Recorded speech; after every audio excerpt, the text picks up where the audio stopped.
From the CAL FIRE Information Center, I'm Brice Bennett with your fire update for Saturday, January 18th, 2025.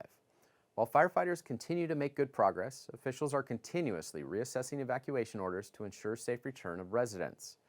Crews are working around the clock alongside utility providers to repair infrastructure and address hazards such as fallen trees and down lines.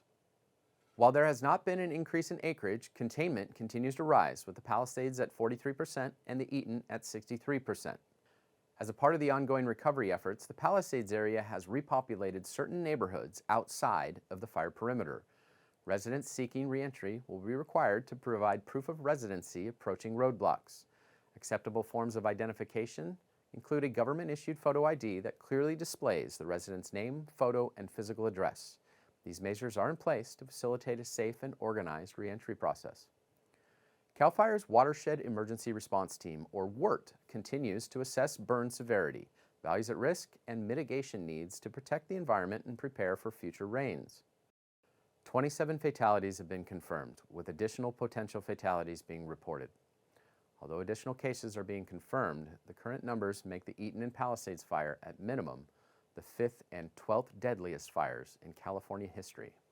Urban search and rescue crews are working within the burn area to continue the search for missing persons. As damage assessments on the Eaton fire near completion, confirmed structures damaged and destroyed for both incidents are being reported at 14,442, 1,598 damaged, and 12,844 destroyed, currently ranking them as California's second and fourth most destructive fires. Numbers continue to be validated. Much improved humidities are on track through the weekend. A deep marine layer will keep humidities elevated below 2,000 feet. However, a fire weather watch is in effect from Monday morning through Tuesday evening for areas of Los Angeles, Ventura, Orange, San Bernardino, Riverside, and San Diego counties. Confidence is high that humidities will remain less than 10% for much of next week. In anticipation of critical fire weather expected beginning Monday, CAL FIRE will continue to monitor conditions and encourages residents to take steps to prepare for the next possible wildfire. Having an evacuation plan, a supply kit, and important paperwork will make it easier when it is time to go. Remember, one less spark means one less wildfire. Learn more at readyforwildfire.org.